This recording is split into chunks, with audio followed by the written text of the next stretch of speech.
TBC Tamil News.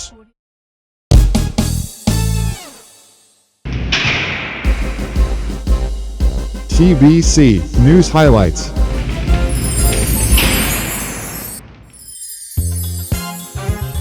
டிபிசியின் தலைப்புச் செய்திகள்.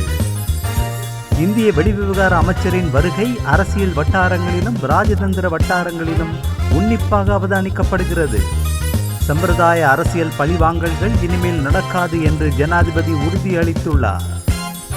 மதுபான விற்பனை நிலைய அனுமதி பத்திரங்களை பெற்ற உறுப்பினர்களது பெயர் பட்டியலை வெளியிடுமாறு எம்.ஏ. சுமந்திரன் கோரிக்கை விடுத்திருக்கிறார்.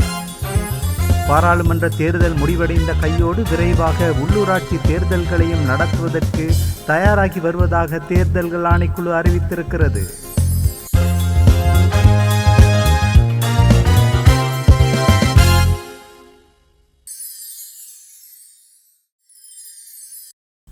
வணக்கம்.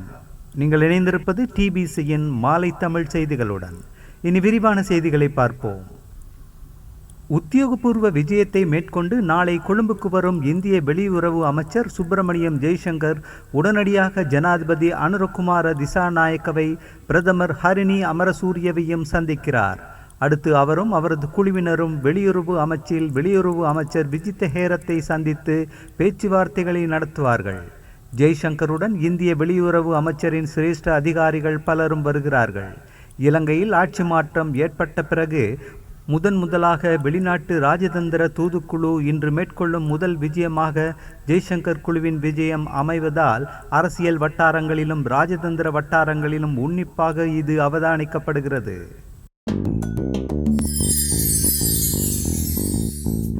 வினைத்திறன் மிக்க மக்கள் அரச நல சேவையை உருவாக்க அர்ப்பணிக்கும் அரச ஊழியர்களுக்காக நாம் பக்கபலமாக இருப்போம் என்று தெரிவித்துள்ள ஜனாதிபதி அனுரகுமார திசாநாயக்க, சம்பிரதாய அரசியல் பழி வாங்கல்கள் இனிமேல் நடக்காது என்றும் உறுதியளித்துள்ளார். விவசாயம், காணி, கால்நடை, நீர்ப்பாசனம், கடற்தொழில் மற்றும் நீரியல் வளங்கள் அமைச்சராக தனது கடமைகளை வியாழக்கிழமை பொறுப்பேற்ற பின்னர் ஜனாதிபதி மேற்கண்டவாறு தெரிவித்தார். வினைத்திறன் மிக்க மக்கள் நல அரச சேவையை உருவாக்க தம்மை அர்ப்பணிக்கும் அரச ஊழியர்களுக்காக தாம் துணை நிற்பதாக ஜனாதிபதி அனுரகுமார திசாநாயக்க தெரிவித்துள்ளார். குடிமக்களுக்காக பாடுபடும் அரசு அதிகாரிகள் அரசியல் பழி வாங்கல்களுக்கு முகம் கொடுக்கும் நிலை இதுவரை காலமும் இருந்தபோதும் அந்த சம்பிரதாயம் இனிமேல் நடக்காது எனவும் ஜனாதிபதி தெரிவித்தார்.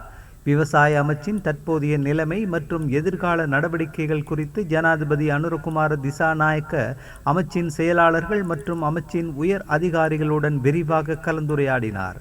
கிராமிய வறுமையை ஒழிப்பதற்காக விவசாய அமைச்சுக்கு வழங்கப்பட்டுள்ள பங்களிப்பு மகத்தானது எனவும் அரசு அதிகாரிகளின் செயற்பாடுகளுக்கு அமைவாகவே வறுமை ஒழிக்கப்படுமா இல்லையா என்பது தீர்மானமாகும் எனவும் ஜனாதிபதி சுட்டிக்காட்டினார்.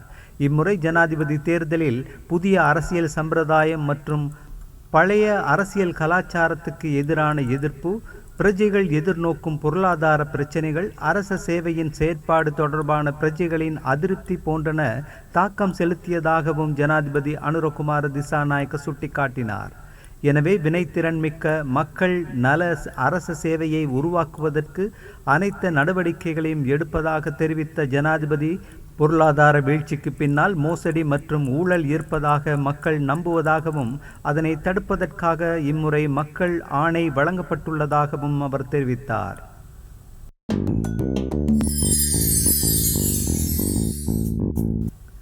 பாராளுமன்ற தேர்தல் முடிவடைந்த கையோடு விரைவாக உள்ளூராட்சி தேர்தல்களையும் நடத்துவதற்கு தயாராகி வருவதாக தேர்தல்கள் ஆணைக்குழு இன்று அறிவித்திருக்கிறது.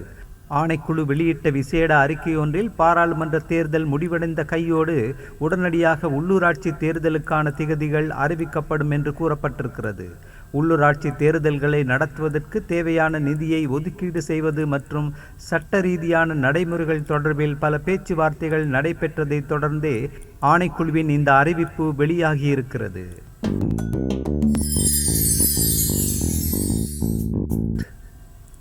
இரண்டாயிரத்தி 19 ஈஸ்டர் ஞாயிறு குண்டு தாக்குதல்கள் தொடர்பாக ஐக்கிய இராச்சியத்தின் சேனல் 4 அலைவரிசையினால் முன்வைக்கப்பட்ட குற்றச்சாட்டுகள் குறித்து விசாரணை நடத்திய ஜனாதிபதி ஆணைக்குழுவின் அறிக்கை காணாமல் போயிருப்பதாக கொழும்பு கத்தோலிக்க அதிமேற்றி ராசனத்தின் பொது தொடர்பு பணிப்பாளர் வணக்கத்துக்குரிய சிறில் காமினி பெர்னாண்டோ கூறியிருக்கிறார். கொழும்பு பண்டாரநாயக்க ஞாபகார்த்த சர்வதேச மாநாட்டு மண்டபத்தில் செவ்வாய் அன்று இடம்பெற்ற நிகழ்வொன்றில் உரையாற்றிய அவர், அந்த விசாரணை ஆணைக்குழுவின் அறிக்கையை முன்னாள் ஜனாதிபதி ரணில் விக்ரமசிங்க பெற்றுக்கொண்டார். பிறகு அது சட்டமா அதிபர் திணைக்களத்திடம் கையளிக்கப்பட்டது. ஆனால் இப்போது அது காணாமல் போய்விட்டது என்று கூறினார். அந்த அறிக்கையில் ஈஸ்டர் குண்டு தாக்குதல் தொடர்பான மெய்யான சான்றுகளும் மிக முக்கியமான தகவல்களும் உள்ளடங்கியிருந்ததாக தனக்கு தெரிந்த வட்டாரங்கள் மூலம் அறியக்கூடியதாக இருந்ததாகவும், அந்த உண்மைகள் பகிரங்கப்படுத்தப்பட்டு புதிய அரசாங்கத்தினால் உகந்த விசாரணை நடத்தப்படும் என இருந்தால் பல அரசியல்வாதிகள் சிறை செல்ல வேண்டியிருக்கும் என்று வணக்கத்துக்குரிய காமினி பெர்னாண்டோ கூறினார். பொது பாதுகாப்பு அமைச்சின் புதிய செயலாளராக நியமிக்கப்பட்டிருக்கும் முன்னாள் பிரதி பொலிஸ்மா அதிபர் ரவி செனவிரத்னவுக்கு அந்த குண்டு தாக்குதல்கள் தொடர்பான குறிப்பிட்ட சில முக்கியமான தகவல்கள் தெரியும் என்றும் வணக்கத்துக்குரிய பெர்னாண்டோ கூறினார்.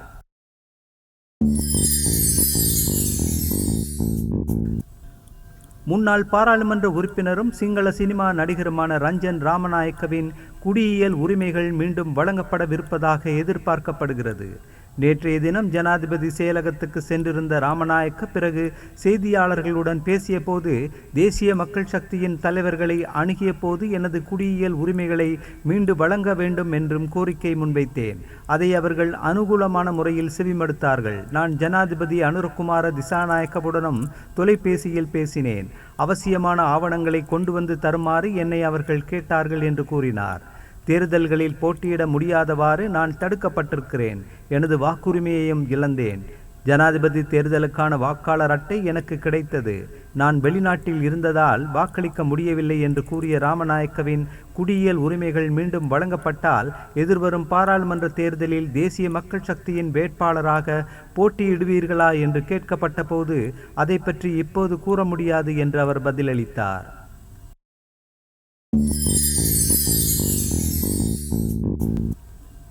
முன்னைய அரசாங்கத்திடமிருந்து மதுபான விற்பனை நிலைய அனுமதி பத்திரங்களை பெற்ற முன்னாள் பாராளுமன்ற உறுப்பினர்களினதும் அரசியல்வாதிகளினதும் பெயர் பட்டியலை உடனடியாக வெளியிடுமாறு புதிய அரசாங்கத்திடம் முன்னாள் பாராளுமன்ற உறுப்பினரும் இலங்கை தமிழரசுக் கட்சியின் பேச்சாளருமான எம்.ஏ. சுமந்திரன் கோரிக்கை விடுத்திருக்கிறார்.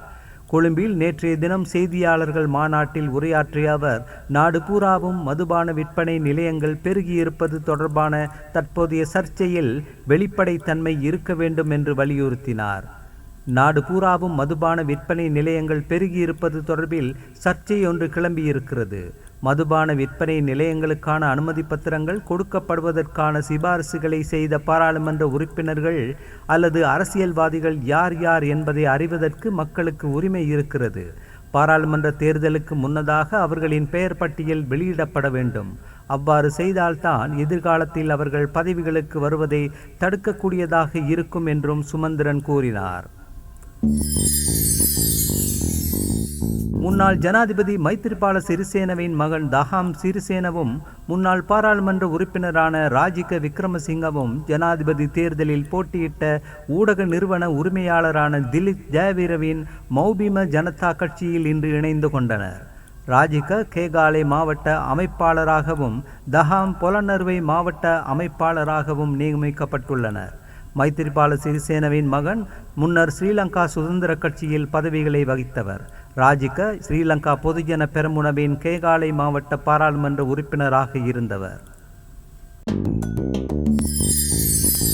ஐக்கிய மக்கள் கூட்டணிக்கு பாராளுமன்ற தேர்தலில் பெரும்பான்மை ஆசனங்கள் கிடைக்கும் பட்சத்தில் அமைக்கப்படக்கூடிய அரசாங்கம் ஜனாதிபதி அனுரகுமார திசாநாயக்கவுடன் ஒத்துழைத்து செயற்படும் என்றும் அதன் தலைவர்கள் கூறியிருக்கிறார்கள். கொழும்பில் நேற்றைய தினம் செய்தியாளர்கள் மாநாட்டில் பேசிய ஐக்கிய மக்கள் கூட்டணியின் தலைவர்களான ரஞ்சித் மத்துமபண்டார, கபீர் காசிம், மனோ கணேசன், ஜெயசிறி ஜெயசேகர, டலஸ் அழகப்பெரும ஆகியோர் தங்களது தலைமையிலான அரசாங்கம் பதவிக்கு வந்தால் புதிய ஜனாதிபதியுடன் ஒத்துழைப்பு செய்யப்படும் என்றும் கூறினார். ஜனாதிபதி திசாநாயக்கவின் செயற்திட்டங்களை நாங்கள் சீர்குலைக்க மாட்டோம். ஜனாதிபதியின் கட்சிக்கு மக்கள் பாராளுமன்றத்தில் பெரும்பான்மை ஆசனங்களை கைப்பற்ற மக்கள் அனுமதிக்க கூடாது என்றும் அவர்கள் கூறினார்கள். அந்த செய்தியோடு நிறைவுக்கு வருவது டிபிசியின் இன்றைய மாலை தமிழ் செய்திகள். மீண்டும் நாளை காலை வழமை போல் சந்திக்கலாம். வணக்கம்.